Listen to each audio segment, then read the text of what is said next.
Hello friends, कैसे आप लोग। आशा करता आप सभी अच्छे होंगे, मस्त होंगे, तंदुरुस्त होंगे और अच्छे से स्टडी कर रहे होंगे। तो चलिए फ्रेंड्स, आज हम इस वीडियो में कराने वाले हैं सामाजिक विज्ञान का मॉडल टेस्ट। ठीक है, तो इसमें दो भाग में है। इसका जो भी मोस्ट इंपॉर्टेंट होंगे उसके 40 क्वेश्चन कराएंगे जो कि आपको एग्जाम में देखने को मिलने वाले हैं। ठीक है, तो वीडियो को लास्ट तक जरूर देखिएगा और चैनल को सब्सक्राइब नहीं किया तो चैनल को सब्सक्राइब जरूर कर दीजिएगा। ठीक है, तो चलिए यहाँ से पहला क्वेश्चन लेते हैं। देखिए क्वेश्चन आपका क्वेश्चन जो रहेगा 80 क्वेश्चन रहेगा। कितने क्वेश्चन रहेंगे? क्वेश्चन 1 से लेकर 80 तक क्वेश्चन रहेंगे, लेकिन आपको 80 नहीं 40 को प्रश्न का आंसर देना है और मैं 40 को प्रश्न का आंसर आपको इस वीडियो में कराऊंगा। ठीक है, तो वीडियो को लास्ट तक जरूर देख लीजिएगा और बताइएगा कि ये वीडियो आपको क्या इसमें कितना याद है कितने नहीं है। ठीक है, पहले हम बात करते हैं कि रूस की संसद को कहते हैं। तो रूस के संसद को क्या कहा जाता है? क्या डाइस कहा जाता है, ड्यूसा कहा जाता है, संसद कहा जाता है, सीनेट कहा जाता है? तो रूस के संसद जो होता है, तो भारत के संसद को पार्लियामेंट कहा जाता है, ये तो होगा नहीं। तो ये रूस के संसद को कहा जाता है ड्यूमा कहा जाता है। क्या कहा जाता है? ड्यूमा कहा जाता है। ठीक है, यानी कि सीधा राइट आंसर हो जाएगा। दूसरा है कि भारतीय कम्युनिस्ट पार्टी की स्थापना कहाँ हुई थी? भारतीय कम्युनिस्ट पार्टी थी, उसकी स्थापना किया गया था, लेकिन उसका स्थापना कहाँ गया था? वो ताशकंद में किया गया था। कहाँ किया गया था? ताशकंद, यानी कि डी द राइट आंसर हो जाएगा। अगला है कि भारतीय विश्व व्यापार संगठन का सदस्य कब बना था? भारतीय जो है, भारत का जो विश्व व्यापार संगठन है वह कब बना था? तो ये बना था 1995 में। कब बना था? 1995 बना था, यानी कि ए द राइट आंसर हो जाएगा। चलिए क्वेश्चन नंबर 4 क्या कहता है देख लेते हैं। क्वेश्चन नंबर 4 का कि निम्न में से कौन सी सूती वस्त्र का उत्पादन में अग्रणी है? मतलब नीचे जो ऑप्शन दिया है इसमें कौन है जो सूती वस्त्र के मामले में सबसे आगे है? तो उसकी अगर हम बात करें तो ये मुंबई है। मुंबई को सूती खाने का भी खदान कहा जाता है। अगला है अस प्रकार है। अस क्या है? गेहूं का प्रकार है, मक्का का है, धान का है, बाजरा का है। तो अगर अस की बात करें ना तो ये धान का प्रकार है। धान का प्रकार कहीं वो यस कहा जाता है। ठीक है, चलिए तो क्वेश्चन नंबर 5 कंप्लीट हो गया। चलिए क्वेश्चन नंबर 6 देखते हैं। तो चलिए क्वेश्चन नंबर 6 क्या कहता है। क्वेश्चन नंबर 6 कि निम्न में से कौन सा सामाजिक विभाजन का आधार भाषा था? तो अगर इसकी अब बात करें तो ये कौन था? 6 का अगर आंसर देखिए तो ये था बेल्जियम था। क्या था? बेल्जियम, यानी कि ए द राइट आंसर हो जाएगा। 7वां है कि अंतर्राष्ट्रीय महिला दिवस किस वर्ष की गई थी? मतलब अंतर्राष्ट्रीय महिला दिवस जो था कौन से वर्ष मतलब उसको शुरू किया गया था? तो ये था 1975 में। कब किया गया था? 1975। क्वेश्चन नंबर 8 क्या है कि 1974 में के जनसंघर्ष किस जाना जाता है? मतलब किस नाम से जाना जाता है? 1974 का जो जनसंग्रह हुआ था उसको किस नाम से जाना जाता है? तो अगर उसकी हम बात करें तो वह हो जाएगा, क्या हो जाएगा प्यारे बच्चों? तो वो हो जाएगा संपूर्ण क्रांति। क्या हो जाएगा? संपूर्ण क्रांति, यानी कि बी द राइट आंसर हो जाएगा। 9 नंबर क्वेश्चन है कि गरीबी रेखा निर्धारण को कैलेरू मापदंड किसने किया था? मतलब गरीबी रेखा के निर्धारण को कैलेरू मापदंड किसने दिया था? किसने कहा था? तो अगर इसकी अगर हम बात करें तो ये था योजना आयोग। क्या था? योजना आयोग, यानी कि बी द राइट आंसर हो जाएगा। अगला है कि निम्न में से किस देश की मुद्रा रुपया है? मतलब कौन सी देश की जो मुद्रा है वह रुपया है? तो हम बात करें इसकी तो वो किसकी है? वह नेपाल को भी क्या कहते हैं? मुद्रा कहा जाता है, यानी कि रुपया कहा जाता है। पाकिस्तान को भी रुपया कहा जाता है, नेपाल को भी रुपया कहा जाता है, यानी इसमें से सभी हो जाएगा। ठीक है, अगला है हिगेल किस खेल से दार्शनिक थे? हिगेल जो थे ये किस खेल के दार्शनिक थे? तो हिगेल की अगर बात करें तो वह कहाँ के थे? वो जर्मन के थे, यानी कि सीधा राइट आंसर हो जाएगा। और क्वेश्चन नंबर 12 है कि गांधी जी ने किस गोलमेज सम्मेलन में भाग लिया था? गांधी जी ने जो थे गोलमेज सम्मेलन में भाग लिए थे। ये कौन सा गोलमेज सम्मेलन था? तो गोलमेज सम्मेलन की बात करें तो ये द्वितीय था। कौन सा? दूसरा गोलमेज सम्मेलन में भाग लिए थे, यानी कि सीधा right answer be the right answer हो जाएगा। चलिए नेक्स्ट क्वेश्चन देखते हैं।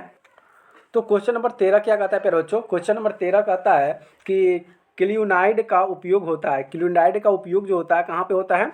तो क्लियोनाइड जो होता है इसका अगर प्रयोग की अगर बात करें तो ये मलेरिया में प्रयोग किया जाता है। किस में प्रयोग किया जाता है? मलेरिया को भगाने में प्रयोग किया जाता है, यानी कि ए द राइट आंसर हो जाएगा। अगला है कि निम्न में पुरानी जलोढ़ मिट्टी कौन सी है? निम्न से जो नीचे दिया गया है इसमें पुरानी जलोढ़ मिट्टी कौन सी है? तो जलोढ़ मिट्टी की बात करें ना तो जलोढ़ मिट्टी बंगर जो होता है, पुरानी बंगर मिट्टी को ही जलोढ़ मिट्टी में कन्वर्ट कर दिया जाता है। तो निम्न में से पुरानी जलोढ़ मिट्टी, तो ये क्या हो जाएगा? बांगर हो जाएगा। समझ आ गया? चलिए 15 क्या कहता है कि नवीनगर तापीय ऊर्जा संयंत्र कहाँ पे है? नवीनगर तापीय अगर ऊर्जा की अगर हम बात करेंगे तो ये औरंगाबाद में। कहाँ पे है? औरंगाबाद, यानी कि सीधा राइट आंसर हो जाएगा। अगला है कि डॉक्टर राजेंद्र प्रसाद का जन्म स्थान कहाँ पे है? तो डॉक्टर राजेंद्र प्रसाद का जो जन्म हुआ था वह हुआ था बिहार में। कहाँ पे हुआ था? बिहार में हुआ था, यानी कि बी द राइट आंसर हो जाएगा। चलिए नेक्स्ट देखिए क्या कहता है।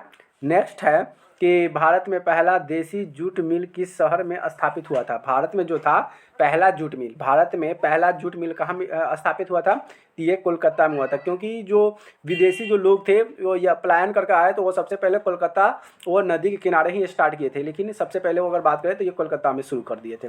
अगला है कि भूमंडलीयकरण की शुरुआत किस दशक में हुई थी। भूमंडलीयकरण की जो शुरुआत है ये कौन सा सदी में हुआ था, तो सदी की अगर हम बात करें तो 1990 दशक में हुआ था। कब हुआ था, 1990 की दशक में, यानी कि एक द राइट आंसर हो जाएगा। अगला है कि निम्न में से कौन पंचायती राज्य व्यवस्था का दूसरा स्तर है। निम्न में से कौन पंचायती राज व्यवस्था का दूसरा स्तर है। अगर हम बात करें तो ये तो ग्राम पंचायत होगा नहीं, जिला परिषद भी नहीं होता है, क्योंकि पंचायती राज की बोला, नगर पालिका तो होगा नहीं, ये होगा पंचायत समिति। क्या हो जाएगा, पंचायत समिति जो होता है ये पंचायत राज का व्यवस्था का दूसरा स्तर इसको माना जाता है। ठीक है, अगला क्वेश्चन है कि 1871 में क्या है कि 1871 में कौन सी संधि हुई थी। 1871 में संधि हुआ था, लेकिन 1871 में कौन सी संधि हुआ था, तो ये हुआ था फ्रैंकफर्ट की संधि। क्या हुआ था, फ्रैंकफर्ट की संधि हुआ था, यानी कि बी द राइट आंसर हो जाएगा। अगला है कि बिहार में पंचायती राज व्यवस्था महिलाओं के लिए कितने सीटें आरक्षित किया गया है। मतलब बिहार में जो पंचायती राज व्यवस्था होता है उसमें महिलाओं के लिए कितने सीट रखा गया है, तो उसमें महिलाओं के लिए 50% यानी कि 50% सीट जो है महिलाओं के लिए रखा गया है। ठीक है, चलिए अगला क्वेश्चन देखते हैं। अगली क्वेश्चन क्या कहता है, अगली क्वेश्चन है कि निम्नलिखित जल जमाव वाले क्षेत्र को कहा जाता है। मतलब जम जमाव वाले क्षेत्र को कहा जाता है, क्या कहा जाता है, तो जम जमाव वाले क्षेत्र को कहा जाता है वेटलैंड कहा जाता है। क्या कहा जाता है, वेटलैंड कहा जाता है, यानी कि एक द राइट आंसर हो जाएगा। अगला है कि जर्मनी के एकीकरण का प्रमुख वस्तुकार कौन थे। जर्मनी का जब एकीकरण था तो उसके प्रमुख अगर एकीकरण की अगर बात करें तो ये था बिस्मार्क थे। कौन थे, बिस्मार्क, यानी कि डी द राइट आंसर हो जाएगा। चलिए नेक्स्ट देखिए क्या कहता है कि स्वर्णिम चतुर्भुज योजना क्या है। स्वर्णिम चतुर्भुज योजना महान इसकी शहर को नहीं जोड़ता है। तो स्वर्णिम चतुर्भुज योजना जो है मार्ग को नहीं जोड़ता है। अगर नहीं की अगर बात करें तो यहाँ पे हो जाएगा गुवाहाटी को नहीं जोड़ता है। किसको नहीं जोड़ता है, गुवाहाटी को नहीं जोड़ता है। दिल्ली, चेन्नई और कोलकाता ये सभी जो भाग को ये जोड़ता है आपस में, ये जो योजना है सभी को जोड़ता है, लेकिन गुवाहाटी को नहीं जोड़ता है। तो यहाँ पे क्या हो जाएगा, B is the right answer हो जाएगा। क्या हो जाएगा, B is the right answer हो जाएगा। ठीक है, अगला क्वेश्चन है कि गांधी जी ने भारत में सत्याग्रह का पहला प्रयोग किया था। मतलब पहला प्रयोग कहाँ किया था, तो अगर पहला प्रयोग की बात करें तो ये चंपारण से शुरू किए थे। कहाँ से, चंपारण, और चंपारण कहाँ पड़ता है, बिहार में पड़ता है। ठीक है, चलिए नेक्स्ट देखिए। नेक्स्ट क्या कहता है कि अखिल भारतीय क्या है, अखिल भारतीय किसान सभा का संगठन कहाँ और कब हुआ था। अखिल भारतीय किसान सभा का अगर संगठन की अगर बात करें, गठन का, तो ये कब हुआ था, तो अगर इसकी हम बात करें तो ये हुआ था लखनऊ में हुआ था। अखिल भारतीय जो किसान सभा था ये लखनऊ में हुआ था। और कब हुआ था, तो 1936 ईस्वी में हुआ था, यानी कि डी द राइट आंसर हो जाएगा। अगला है नरोत्तम सिहानुक कहाँ के शासक थे। नरोत्तम सिहानुक जो थे ये शासक तो थे, लेकिन कहाँ के ये शासक थे, तो शासक की अगर बात करें तो ये कंबोडिया के थे। कहाँ के थे, कंबोडिया के शासक थे। ठीक है, यानी कि सी द राइट आंसर हो जाएगा। चलिए नेक्स्ट देखते हैं। नेक्स्ट क्या कहा कि भारत में न्यूनतम मजदूर कानून किस वर्ष पारित हुआ था। भारत में जो न्यूनतम कानून मजदूर कानून जो बनाया गया था ये कब बनाया गया था, तो ये बनाया गया था 1948 में। कब बनाया गया था, 1948 में, यानी कि डी द राइट आंसर हो जाएगा। अगला है कि राष्ट्रवाद की अवधारणा का जन्म किस घटना से माना जाता है। राष्ट्रवाद की अवधारणा का जन्म जो है वो कौन सी घटना से माना जाता है, तो अगर घटना की अगर हम बात करें तो वह था पूर्ण जागरण। क्या था, पूर्ण जागरण, यानी कि ए द राइट आंसर हो जाएगा। अगला है कि मेटरनिक कौन था, मेटरनिक कौन था। अगर मेटरनिक की अगर बात करें, मेटरनिक कौन था, तो मेटरनिक था ऑस्ट्रेलिया का चांसलर था। क्या था, ऑस्ट्रेलिया का चांसलर था, यानी कि ए द राइट आंसर हो जाएगा। चलिए अगला क्वेश्चन देखिए। अगला क्वेश्चन क्या कहता है, अगला क्वेश्चन ये रहा कि महात्मा गांधी को चंपारण आने का निमंत्रण किसने दिया था। जब महात्मा गांधी को चंपारण आने के लिए न्योता दिया गया, आने के लिए बुलाया किसने बुलाया, तो उनको बुलाया था राजकुमार शुक्ल ने। किसने बुलाया था, राजकुमार शुक्ल, उन्होंने न्योता भेजा था। न्योता यानी कि निमंत्रण भेजा था। अगला है कि लखनऊ समझौता किस वर्ष हुआ था। लखनऊ जो समझौता हुआ था, ये लखनऊ समझौता कब हुआ था, तो ये 1918 में हुआ था। कब हुआ था, 1918 में हुआ था, याद रहेगा ना जी। 1918 में लखनऊ समझौता हुआ था। कब, नहीं 1918 कैसे हो जाएगा, नहीं 1916 में हो जाएगा, सॉरी, ये हो जाएगा 1916 में हो जाएगा। ठीक है, यानी कि ए द राइट आंसर हो जाएगा। चलिए क्वेश्चन नंबर नेक्स्ट देखते हैं। क्वेश्चन नंबर नेक्स्ट क्या कह रहा है कि भारत का डाक विभाग कितने जोन में विभाजित है? जोनों में, यानी कि जोन जो होता है ना, जोन 1 से लेकर बहुत सारे जोन होते हैं, तो वो कितने जोन में विभाजित किया गया है? अगर हम जोन की अगर बात करें तो ये 8 जोन में विभाजित है। कितने जोन में है? 8 जोन में विभाजित है, यानी कि ए द राइट आंसर हो जाएगा। चलिए क्वेश्चन नंबर नेक्स्ट देख लेते हैं। चलिए क्वेश्चन नंबर नेक्स्ट क्या कहा कि बिहार की पहली रेल लाइन कौन थी? मतलब बिहार की जो रेल लाइन बनाया गया था, तो बिहार की सबसे पहली अगर रेल लाइन की बात करें तो सबसे पहले बिहार की रेल लाइन कौन थी? तो ये था ईस्ट इंडिया रेलवे। देखिए ईस्ट इंडिया की अगर बात करें ना, तो ईस्ट इंडिया जो अंग्रेज़ों द्वारा बनाया गया एक कंपनी था जो यहाँ पे व्यापार करने आया था, लेकिन हमारे यहाँ पे बहुत कुछ लूट कर और बहुत कुछ यहाँ पे व्यापार के माध्यम से आया। धीरे धीरे पूरा दिन पर दिन वो अपना शासन अपने पूरा भारत में फैलाया हुआ था। तो बिहार की जो पहली रेल लाइन थी वह ईस्ट इंडिया रेलवे थी, याद रहेगा। चलिए अगला देखते हैं कि कहलगांव क्या है? कहलगांव तापीय विद्युत परियोजना किस जिला में अवस्थित है? देखिए बहुत सारे परियोजना हैं, मतलब तापीय विद्युत है, जैसे कि काटी थर्मल में है ना, विद्युत थर्मल काटी में भी है, हमारे मुजफ्फरपुर में भी है। उसी तरह से हर क्षेत्र में थर्मल पावर होता है जहाँ से बिजली का एकदम पूरा तापीय उत्पादन होता है। तो यहाँ पे पूछ रहा है कि कहलगांव तापीय विद्युत परियोजना जो है ये किस जिला में स्थित है? तो ये जिला जो है भागलपुर है। कहाँ पे है? ये भागलपुर जिला में अवस्थित है, ठीक है, याद रहेगा। तो ये 35 नंबर यहाँ से हो गया। चलिए क्वेश्चन नंबर 36 देख लेते हैं यहाँ से। 36 यहाँ पे तो ये तो बहुत आसान पूछ लिया कि बिहार की राजधानी है, तो बिहार की राजधानी कहाँ पे है? पटना है। अगला, 3 कठिया प्रणाली किन पर लागू थी? 3 कठिया जो थी ये प्रणाली पर लागू होता था, लेकिन ये किस पर? क्या व्यापार पर, क्या काम करने वाले श्रमिकों पर, क्या व्यापारियों पर, क्या उद्योगपतियों पर था? तो 3 कठिया की अगर बात करें तो 3 कठिया जो प्रणाली जो था ये किसानों पर लागू था। क्या किस पर लागू था? 3 कठिया ये किसानों पर लागू था, यानी कि ए द राइट आंसर हो जाएगा। अगला है कि इनमें कौन चिपको आंदोलन से संबंधित है? यहाँ पे जो ऑप्शन दिया हुआ है चिपको आंदोलन से कौन इससे संबंधित है? क्या हेमविंद दुर्गम है? जी नहीं है। अमंत सेन भी नहीं। ये सुंदरलाल बहुगुण है। क्या है?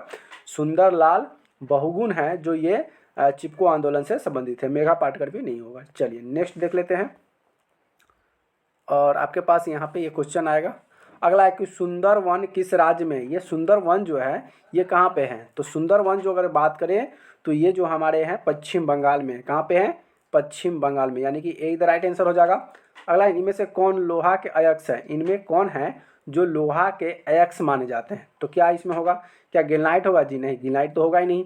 अगला है बॉक्साइट भी नहीं होगा, ये होगा हेमाटाइट होगा। क्या हो जाएगा? हेमाटाइट, यानी कि सीधा राइट आंसर हो जाएगा।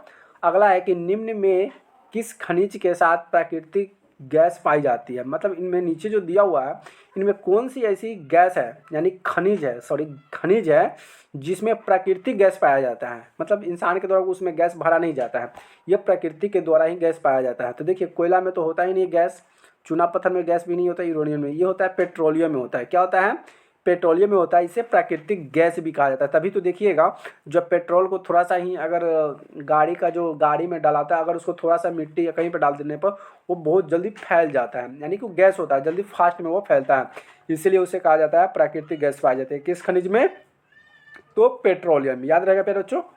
चलिए क्वेश्चन नंबर नेक्स्ट देखते हैं, और यहाँ से ये लास्ट क्वेश्चन आ गया कि गोविंद सागर कृत्रिम जलाशय संबंधित हैं। गोविंद सागर जो कृत्रिम जलाशय है ये किस चीज़ से संबंधित है? तो जल्दी कमेंट करके इसका आंसर बताना है। तो आपके लिए 42 का जो आंसर जो होगा आपको कमेंट में बताना है कि इसका कमेंट में इसका आंसर क्या होगा। आंसर है हिरहिंद बांध से, या भाखड़ा नगला बांध से, या हीराकुंड बांध से, या नरौरा बांध से। इसका आंसर का जवाब जो है आपको कमेंट में बताना है, और जो बच्चे अच्छे सही जवाब देगा उनके क्लास में मैं नाम अनाउंस करूँगा, ठीक है। तो ये रहा हमारे आज का एसएसटी के 42 क्वेश्चन जो कि आपको मोस्ट इंपॉर्टेंट थे, जो कि मैंने आपको करा दिया, और कुछ और क्वेश्चन होंगे जो कि आगे हम कराएंगे। तो इसलिए वीडियो को एकदम, अगर सब्सक्राइब नहीं किए चैनल को तो चैनल को सब्सक्राइब कर लीजिए, वीडियो को लाइक कर दीजिए, अपने दोस्तों फ्रेंडों के साथ शेयर जरूर कर दीजिए। फिर मिलते हैं नए वीडियो में नए टॉपिक के साथ, तब तक के लिए बाय बाय, वंदे मातरम, जय हिंद।